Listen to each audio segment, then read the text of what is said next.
8 August 1942ची संध्याकाळ। मुंबईतील Gowalia tank मैदानात लाखोंच्या गर्दीसमोर 73 वर्षाचा वृद्ध एक घोषणा देतो आणि उभे राहते भारताच्या स्वातंत्र्य लढ्यातील सर्वात मोठे आंदोलन। त्या वृद्धाचे नाव होते मोहनदास करमचंद गांधी आणि ती घोषणा होती क्विट इंडिया। डू और डायच्या नाऱ्याखाली या आंदोलनाची धग इंग्रजांना चांगलीच भाजून काढू लागली। दडपशाहीने ही मूव्हमेंट दडपून टाकण्यासाठी त्यांनी पूर्ण प्रयत्न केले।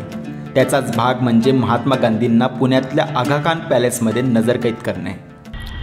मोहनदास करमचंद गांधी म्हणजेच महात्मा गांधी। आपण सर्वांनीच अगदी शाळेत असल्यापासून सर्वात जास्त कोण्या ऐतिहासिक नेत्याबद्दल ऐकलं असेल किंवा वाचलं असेल तर ते हेच नाव आहे, महात्मा गांधी।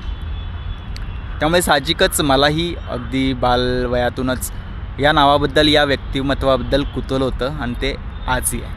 पण जसा मोठा झालो, समजायला लागलं, हे समजून आलं की आपल्या समाजात ॲक्च्युली 2 गट आहेत। एक गट आहे जे खरंच महात्मा गांधींना मानतात, त्यांना फॉलो करतात, आणि अजून एक गट आहे जो महात्मा गांधींचा विरोध करतो। तर तुम्ही मला वैयक्तिक विचाराल की मी कोणत्या गटात मोडतो, तर मला हे सांगायचं की मी अगदी गांधीवादी आहे असं म्हणणार नाही, कारण मी तसा माणूस नाही आहे की एका गालावर मारला तर मी दुसरा गाल पुढे करेन, तसा माणूस मी नाहीच आहे।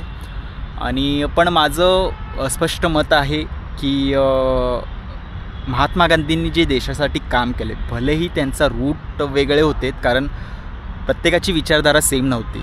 इतिहासात जरी तुम्ही डोकावून पाहाल, कित्येक आपल्याला राजकीय ऐतिहासिक हे नेते दिसतात, प्रत्येकाच्या विचारधारा वेगळे होते, ते प्रत्येकांचे रूट्स वेगळे होते, तरी शेवटी ध्येय एकच होतं, भारताला स्वातंत्र्य मिळवून देणं।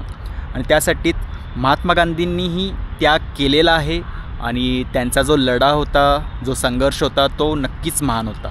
त्यामुळे नक्कीच मी गांधीवादी नसलो तरी मी महात्मा गांधींना मानणारा आहे, हे मी अगदी ठामपणे सांगू शकतो। आणि त्यामुळेच मी आता आलो आहे, पुण्यात आहे मी, आणि पुण्यात आलो आहे आगा खान पॅलेस पाहायला।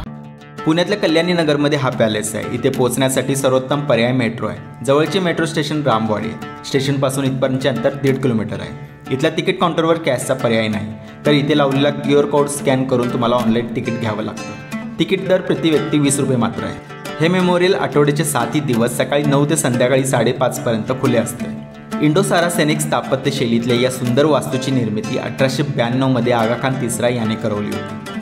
त्यावेळी या भागात आलेल्या दुष्काळात या महल बांधकामाच्या निमित्ताने दुष्काळग्रस्तांना रोजगार मिळेल, हा त्यामागचा हेतू होता। पॅलेसची सुंदर स्थापत्य शैली, सभोवताली असलेली हिरवीगार बाग, पॅलेसचे संग्रहालयात केलेले रूपांतर आणि इमारतीचे ऐतिहासिक महत्त्व, त्यामुळे पुण्यात येणाऱ्यांनी या जागेला नक्की भेट द्यावे असे हे ठिकाण। तळमजल्याच्या आकर्षक कॉरिडॉरमध्ये असलेल्या 6 खोल्या पर्यटकांसाठी खुल्या आहेत आणि याच त्या खोल्या महात्मा गांधी, कस्तुरबा गांधी व गांधींचे सचिव महादेव देसाई यांच्या वास्तव्यामुळे महत्त्वाचे। बापू 9 ऑगस्ट 1942 ते 6 मे 1944 पर्यंत इथे कैदेत होते। तर या दरम्यान कस्तुरबा गांधी व महादेव देसाई यांचे इथेच निधन झाले। वेगवेगळ्या खोल्यांमध्ये बापूंचे 4 पुतळे इथे आपल्याला पाहता येतात। त्यातले 3 अक्षरशः एवढे जिवंत वाटतात की आपण खरेच गांधींच्या पुढ्यात आहोत या आत्मीने तिथे वावरू लागतो। इथल्या भिंती या भारत छोडो आंदोलन व इतर माहिती देणाऱ्या पोस्टर्सने सजले आहेत, त्यामुळे तसा इतिहास डोळ्यात साठवता थोडा वेळ घ्यावासा वाटतो।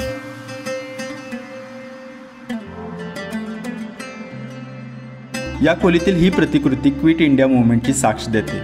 2 ठिकाणी स्क्रीन लावलेली आहेत, ज्यावर अजून संक्षिप्त इतिहास जाणून घेता येतो।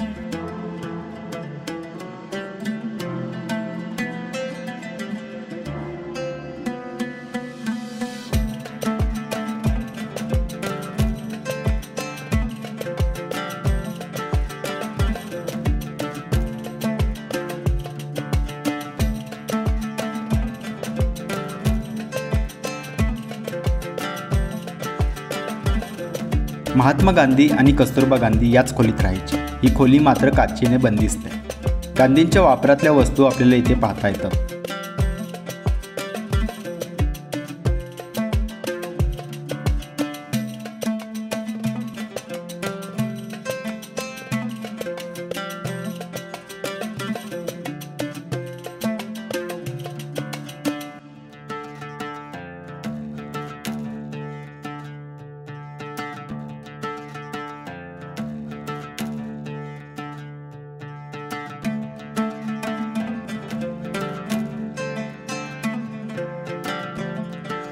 पॅलेसच्या पुढे येथे आपल्याला बापूंचा अस्थिकलश व कस्तुरबा व महादेव देसाई यांची समाधी पाहता येते। ही ऐतिहासिक वास्तू पाहून परतताना मात्र एक खंत बोचत होती।